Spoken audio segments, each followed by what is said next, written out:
Amigos, meu nome é Vinícius Talon e o que é a contradita da testemunha? Esse tema é muito importante para a prática penal, considerando que no Brasil a prova testemunhal é muito utilizada, é utilizada frequentemente em praticamente todos os processos. Eventualmente, num processo tributário teremos outros meios de prova, mas quase sempre a prova testemunhal é utilizada e por isso a contradita também deve ser utilizada e deve ser utilizada com mais frequência pela defesa. É por meio da contradita da testemunha que podem ser alegadas a parcialidade, a suspeição e a inidoneidade de uma testemunha, com base no artigo 214 do Código de Processo Penal. O momento para realizar essa contradita da testemunha é exatamente antes de iniciado o seu depoimento, isto é, após ela ter sido qualificada sob pena de preclusão. Em outras palavras, qual seria o procedimento correto para fazer a contradita da testemunha? A testemunha chega na sala de audiência, entrou na sala de audiência, se senta na frente do juiz. Nesse momento dá boa tarde, bom dia, enfim, às vezes não fala nada, está morrendo de medo, às vezes o juiz é antipático, às vezes o juiz é simpático, enfim, é variável isso daí.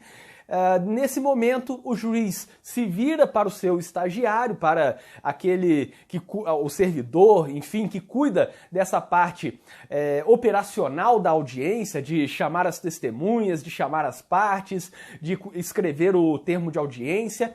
O juiz se vira para o lado, normalmente para o lado esquerdo do juiz, que é o correto, considerando que do outro lado fica o Ministério Público, e fala: pode gravar. Aí começa a gravar a audiência. Quando começa a gravar a audiência, o juiz normalmente ajeita aquele microfone da testemunha ou a câmera também, às vezes a câmera já tem um microfone, ajeita ali apontando para a testemunha e começa.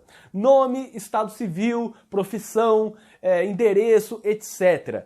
E no final o juiz fala o seguinte: tem alguma relação de amizade, parentesco ou inimizade, amizade, inimizade ou parentesco com a vítima ou com o réu? Esse seria o procedimento correto. Eu já vi juízes que perguntam apenas quanto ao réu e deixam de perguntar quanto à vítima. Nesse caso, eu entendo que a vítima também deve ser perguntada. Deve ser perguntado para a testemunha se ela tem alguma relação de amizade, parentesco ou inimizade com a vítima e com o réu, não apenas com o réu. Tem que usar os dois parâmetros, tanto a vítima como também o réu. Esse seria, na minha visão, o procedimento correto. Aí a testemunha diz que sim ou diz que não, normalmente diz que não sou parente, não tenho relação de parentesco, a gente se fala na rua, só isso. E então o juiz olha para a testemunha e faz a prestação do compromisso. Então o senhor presta o compromisso de dizer a verdade sob pena de crime de falso testemunho, tá bom? Tá bom. E aí começa. Temos aqui uma denúncia tal sobre tal situação que aconteceu tal dia. Na minha visão aqui o procedimento correto já seria o juiz passar diretamente para o Ministério Público, se for testemunha arrolada pela acusação, ou para a defesa, se for testemunha arrolada pela defesa. Aplicando da forma correta o artigo 212 do Código de Processo Penal, o juiz apenas perguntaria ao final do depoimento. Mas, enfim, isso daí é tema para um outro vídeo. O que nos interessa aqui é que vocês entendam como é esse procedimento do início de uma audiência, do início de um depoimento. Temos, portanto, essa parte em que o juiz fará uma qualificação daquela testemunha. Vai perguntar seus dados pessoais, nome, nome, estado civil, idade, todas essas questões sobre a sua qualidade pessoal e, em seguida, vai perguntar se tem alguma relação de amizade, inimizade ou parentesco. E, logo em seguida, dirá sobre a prestação do compromisso de dizer a verdade sob pena de crime de falso testemunho. Nesse momento em que a testemunha é perguntada se tem alguma relação de parentesco, se tem amizade, se tem inimizade, É esse o momento em que o advogado deve fazer a contradita.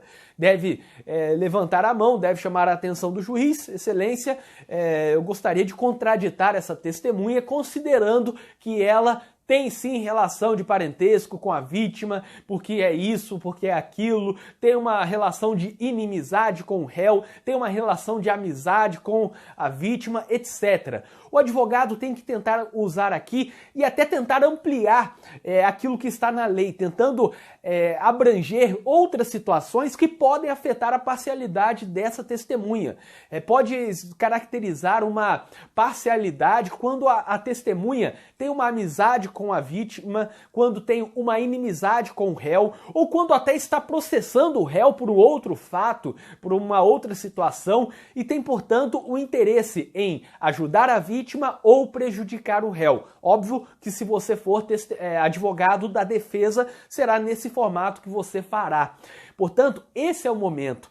E pela jurisprudência, se o advogado deixa de fazer a contradita da testemunha nesse momento, logo após essa qualificação da testemunha e antes de entrar na parte fática do seu depoimento, ocorre a preclusão, porque nesse momento já prestou o compromisso de dizer a verdade, já deixou passar a chance de fazer a contradita da testemunha. Na prática, o que ocorre frequentemente é que muitos advogados não adotam esse procedimento da contradita, adotam um procedimento incorreto perante a jurisprudência. A jurisprudência entende que isso é incorreto, que é o seguinte: a testemunha é qualificada, presta o compromisso, fala sobre o fato e depois, em memoriais ou em razões de apelação, ou nos dois, o advogado alega que aquela testemunha é parcial, que aquela testemunha deu um depoimento nitidamente com o interesse de prejudicar o acusado. Isso daí é incorreto e a jurisprudência vai afastando esse tipo de alegação diariamente, porque a forma correta seria fazer a contradita no momento da audiência, no momento do depoimento, logo após a qualificação e antes de entrar na parte do depoimento sobre o fato em si. Portanto, esse seria o procedimento correto. Fazendo esse procedimento incorreto de permanecer quieto durante a audiência, durante o depoimento e depois alegar eventual parcialidade, eventual nulidade, eventual sentimento da testemunha de prejudicar o acusado, isso daí não é aceito pela jurisprudência. Portanto, o procedimento correto da contradita tem que ser durante o depoimento. Fazer desse jeito que eu falei é um grande equívoco, porque os juízes possivelmente rejeitarão essa alegação de parcialidade da testemunha, falando que já ocorreu a preclusão, que o momento correto para a contradita era a audiência. E tudo que ocorre depois, alegando em memoriais, alegando nas razões de apelação, é algo intempestivo. Já ocorreu a preclusão dessa matéria sobre a parcialidade, a suspeição ou a inidoneidade da testemunha. E se a contradita é feita no momento adequado, durante o depoimento, o que vai acontecer é o seguinte: uma vez feita essa alegação, feita a contradita, logo após a qualificação da testemunha e antes de entrar no depoimento na parte sobre os fatos, o juiz deverá consignar essa impugnação no termo de audiência e também vai consignar a resposta da testemunha. Esse é o procedimento correto. Portanto, se o advogado faz a contradita da testemunha no momento adequado, no meio do depoimento, entre a parte da qualificação e a parte do fato, o juiz deverá consignar isso no termo de audiência e também vai perguntar para a testemunha, colocando a sua resposta no termo de audiência também. Se essa contradita for acolhida, o juiz poderá excluir a testemunha, mas isso é raro. Normalmente, o que mais acontece é que o juiz não defere o compromisso de dizer a verdade.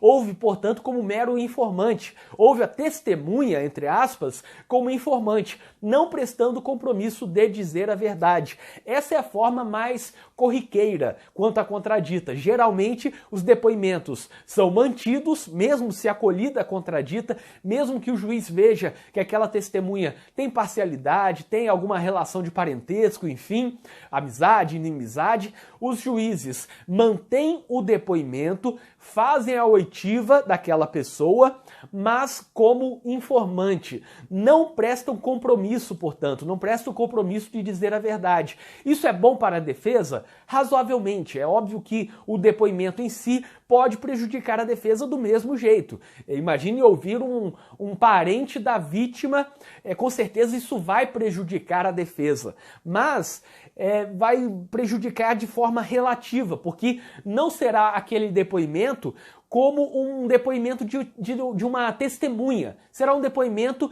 de um informante. E informante, sem o dever, sem a prestação do compromisso, não tem o dever de dizer a verdade sob pena de falso testemunho.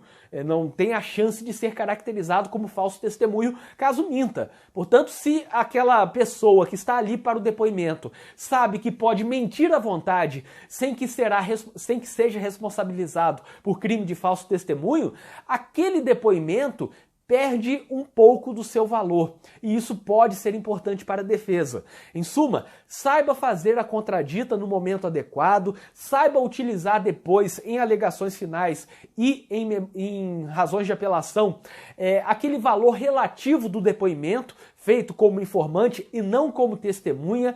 Tente aguçar a sua atenção para perceber quando a testemunha tem alguma forma de parcialidade, de suspeição. Tente observar se aquela testemunha tem inidoneidade para o seu depoimento. E aí, com esse senso mais apurado, você poderá ajudar bastante o acusado na audiência e também ajudar o seu trabalho para fazer memoriais, tratando ali com mais facilidade dos depoimentos daquelas pessoas arroladas pelo Ministério Público. Se as testemunhas ouvidas não forem contraditadas, é comum um entendimento jurisprudencial no sentido de que os depoimentos são dotados de credibilidade, portanto, não foram contraditadas, prestaram compromisso, bom, não mentiriam porque, se mentissem, receberiam uma responsabilização criminal por crime de falso testemunho. Ou seja, a jurisprudência entende que, quando a testemunha não é contraditada e o depoimento é mantido com a prestação do compromisso, não adianta muito falar depois na falta de credibilidade daquela testemunha. Eu espero que vocês tenham gostado deste vídeo. Inscrevam-se no canal e ativem as notificações, porque assim vocês saberão sempre que for lançado um vídeo novo aqui no canal. E para quem tiver interesse, eu deixarei na descrição deste vídeo um link com várias coisas úteis, como por exemplo, grupo de debates com criminalistas do Brasil inteiro, além de artigos, vídeos, livros de minha autoria, livros que eu indico, contato para palestras, cursos em que eu leciono e muito mais. O link está na descrição deste vídeo e até o próximo vídeo.